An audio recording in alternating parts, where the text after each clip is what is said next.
Let's talk about MGTOW. MGTOW, it's an old topic. We used to hear about it back 2015, 16.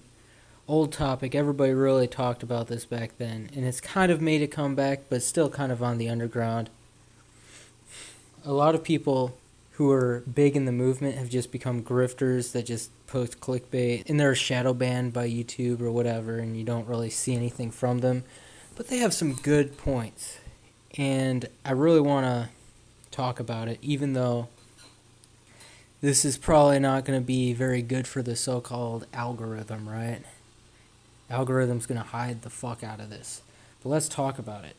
Here's the real winning point behind MGTOW and why I think that it's a pretty sound and pretty smart philosophy, especially this day and age.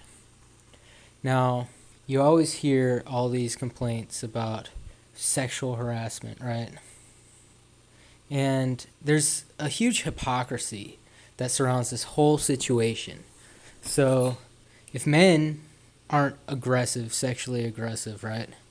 If men don't go out of their way to approach first and make the first move, blah, blah, blah, then they're pussies. And they will not stand a chance. They just, it doesn't work, right? And women will complain, oh, you're a man, you're supposed to make the first move, blah, blah, blah. But if you make the first move and she doesn't like you, which you don't know if she likes you or not, unless either one of you make a move, right? Well, if you make the first move, you say, hey, I think you're this, or hey, let's go out, or whatever. It could be completely innocuous. It could be ambiguous, and you couldn't even tell if it's a move or not. But she can always, and I've seen it countless times in real life, from people that I've met, that I've known, people that know people I know, people even that I don't know that you see stories about, where it's like just the most benign situation where a dude's just like, hey, whatever, I think you're pretty or whatever, or hey, let's go out or some shit, right? Dude makes a move. Sexual harassment. Wait a second. If this is such a big problem, yet men are supposed to make the first move, you're damned if you do, and damned if you fucking don't. Unless you are a fucking giga chad that every fucking female would be attracted to. So you either risk fucking being accused of this, accused of that, just because you as a man are supposed to make the first fucking move, or you're just going to have to go your own way. In today's situation, which is way worse than when this MGTOW shit was big back in 2015, 2016, MGTOW is more relevant than it's ever been. It's more useful and more important than it's ever fucking been. But you don't hear about it. I mean, anything that mentioned MGTOW and anything that promoted MGTOW or whatever, which is literally just men being in their own spaces, and sometimes they bitch about women, boo fucking who, but they're men in their own spaces, doing their own thing, dropping out, going monk mode, just completely not contributing or not interacting with women. This whole philosophy is condemned as being, sexist or whatever. But you'd think that women would, or these feminists or whatever, would be happy because they don't want to see men. They don't even want to be around men, right? They hate men. Or they think men should be like women, essentially. Men shouldn't be masculine. They should be submissive, while at the same time they'll complain if you're not putting in work for a woman. So let's not get into this. But anyway, these MGTOW circles, they've been banned and they've been blacklisted from the entire internet. And the funny thing about it is MGTOW is a completely passive philosophy. It does not promote or encourage men to fucking do anything. So by default, it is benign because it is passive. It is going your own way, avoiding women, right? So the idea that it's dangerous or whatever makes zero sense. But actually, there is one way it does make sense. And you gotta think of this from a controller's perspective, a power player's perspective, somebody who's powerful, who is a social engineer, somebody in the higher echelons of society that has puppet strings that they're using to control. This is some conspiracy stuff, but I think this day and age we know that there's some powerful forces out there in this world that are trying to influence certain things one way or another. If you look at it from their perspective, the most dangerous thing to a powerful elite is men together in their own spaces, free from the distraction of women. Which, let's face it, you ever be in like a workplace setting, or when you were in school, do you ever see like these settings where it was like you'd have a group of men, then a woman gets brought into the group? What fucking happens?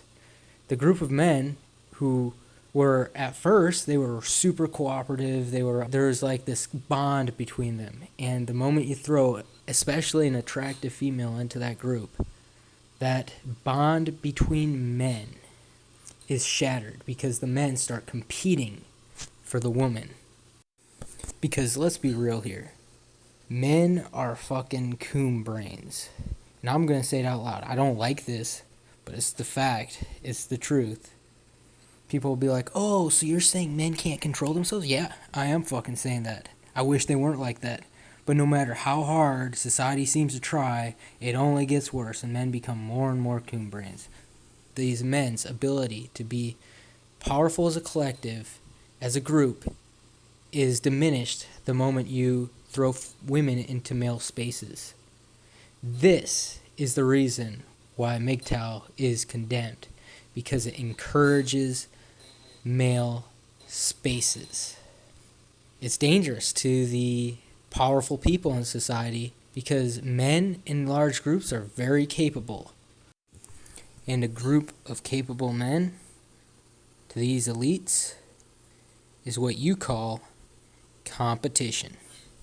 Men in groups are extremely cooperative and extremely organized and extremely motivated. They motivate each other, they push each other up, they help each other out. But it's men in groups that are feared, and that is why MGTOW is condemned. Because if you think about it, it's an inherently passive philosophy. It's inherently passive for the simple fact it's going your own way. So it shouldn't be a threat. There's no reason to ban it or condemn it. Yet, it's condemned and it's banned. And the logic is always the same as any logic that's used to condemn any group that's deemed a threat. Oh, well, as a group, they're promoting ideas we don't like. And because they're ideas we don't like, it has to be banned because what we don't like equals wrong, it equals immoral, it equals bad because we don't like it. But it's not a logical reasoning behind condemning the MGTOWs. The logical reasoning behind condemning the MGTOWs is the reasons I mentioned earlier. It is a group of men that has no women. So yeah, that's my thoughts on it, and that's what I think about the whole MGTOW situation that I always used to hear about in 2015, 2016, these years, and how it's relevant today and why it should be actually at least talked about more and encouraged more, because it had some really good ideas. And yeah, there's a lot of bitching and complaining in there, but it's like dudes venting, big fucking deal. People make mountains out of these molehills. The biggest takeaway that you should get out of this is the idea that men are supposed to fucking go and approach first and shit in a world where anything can be construed as sexual harassment is absurd. It's insane. It is suicidal for men. And honestly, this is the reason behind why MGTOW makes sense. So yeah, I have nothing against the MGTOWs, to be honest. A lot of their shit makes sense. And I wish that there were more spaces for them, and I wish that there were more discussion around this, because, you have these Redditors and shit like that are like, oh, they're so mean. They're so mean. We gotta get rid of them because they're mean. Well, suck it up.